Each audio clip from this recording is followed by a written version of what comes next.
ఏముందండి, ప్రతి ఒక్కరిది ఏదంటే ఈ రోజు పరిస్థితి ఇంత దారుణంగా మరి ఇట్లా చేయడం కూడా కరెక్ట్ పద్ధతి కాదు. సీఎం అంటే ప్రజలకి ఏదైనా మంచి చేయాలనే చూస్తారు పబ్లిక్ అనేది, కానీ ఇట్లా డెవలప్మెంట్ పేరుతోటి ఇట్లా చేసుకుంటూ ఇంతమందిని కూడా బాధ పెట్టడం అనేది కరెక్ట్ పద్ధతి కాదు.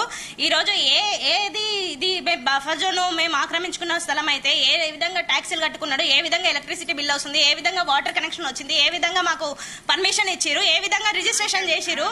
మేము ఇన్ని ఇయర్స్ నుంచి మేము తీసుకున్నాం. ప్రతి ఒక్క ఎవిడెన్స్ ఇక్కడ ఉన్నాయి మా దగ్గర. ప్రతి ఒక్కటి ఇక్కడ మేము తీసుకున్న ఫ్లాట్ అప్పటి నుంచి ప్రతి ఒక్క ఎవిడెన్స్ మా దగ్గర ఉన్నాయి. ఇప్పుడు ఇవన్నీ ఎందుకు ఇచ్చినట్టు మరి గవర్నమెంట్ అయితే పబ్లిక్ మీద కాదు పడాల్సింది, గవర్నమెంట్ వాళ్ళు ఎవరైతే చేసిరో వాళ్ళ మీద కదా పడాల్సింది ఫస్ట్ వాడి రియాక్షన్ అనేది.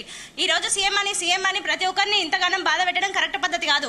మూసీ నుంచి నా ఇల్లు ఇక్కడ ఇంచుమించు 50-100 ఫీట్ల దూరంలో నా ఇల్లు ఉంది. ఇక్కడ పక్కన ప్లేస్ ఉంది, అది చూపిస్తాను. ఇప్పుడు చూడండి మూసీ ఎక్కడుంది, ఇల్లు ఎక్కడుంది. మేము ఏదో చాతనయ్యి కాక ఇంతగానం చేస్తున్నాం. డబుల్ బెడ్రూమ్ ఇచ్చేసి వెళ్తామని అంత కూల్ గా చెప్పి వెళ్తుందా ఆమె?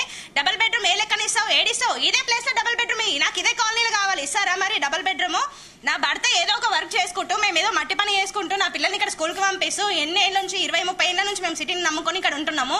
ఏ అవుట్ ఆఫ్ లోనో తీసుకెళ్లి అడవిలో వేస్తే ఏ స్కూల్ ఉంటుంది, ఏ హాస్పిటల్ ఉంటుంది, ఏ వర్క్ ఉంటుంది? మేము ఏ వర్క్ చేసుకొని బ్రతకాలి చెప్పండి? మేము చేసుకునే వర్క్ మాకు వచ్చిన వర్క్ ఒకటే ఉంటుంది. ఎవరికైనా ఒక మనిషికి ఒకటే పని వస్తుంది, కానీ 10 పనులు రావు కదా ఏదైనా చేసుకొని బ్రతకడానికి.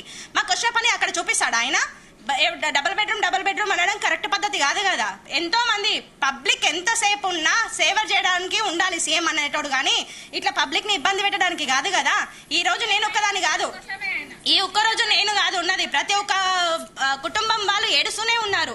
ఏంటి దేని గురించి ఇంతగానో? చిన్న పిల్లలు ఎన్ని సంవత్సరాల నుంచి ఇక్కడ ఉంటున్నారమ్మా? ఇల్లు కట్టడానికి ఎంత అయింది మీకు? మేము ఇంచుమించు 7 years అవుతుందండి ఇక్కడ వచ్చి. మేము 10 లక్షలు పెట్టి కానీ కట్టుకున్నాము. అంతకు ముందు మేము 30-40 లక్షలు పెట్టి ఉన్నాము. ఇప్పుడు 50 లక్షలు పెట్టి మేము ఇన్వెస్ట్ చేసినాము. అదే 50 లక్షలు మేము ఎక్కడైనా ఇన్వెస్ట్ చేసుకుంటే మాకు రాకపోతున్నాయినా? అప్పుడే మేము రిజిస్ట్రేషన్ చేయకపోతే మేము ఎక్కడైనా వెళ్ళి అదే 50 లక్షలు పెట్టి మేము ఎక్కడైనా ఇన్వెస్ట్ చేసుకునే వాళ్ళం.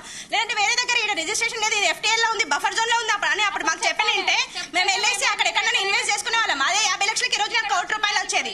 ఇప్పుడు ఉన్న ఇల్లు తీసేస్తాము, మేము మీకు డబుల్ బెడ్రూమ్ ఇస్తామంటే ఇది ఎక్కడి పద్ధతి? ఇది ఎక్కడి పద్ధతి?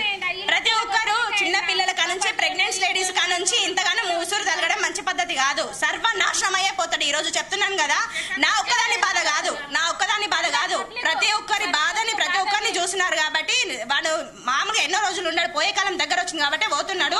పబ్లిక్ ఇప్పటికన్నా కళ్ళు తెచ్చుకోండి, వేసిన ప్రతి ఒక్కరు చెప్పు తీసుకొని కొట్టుకోండి. ఎవరు చెప్పు వాళ్ళ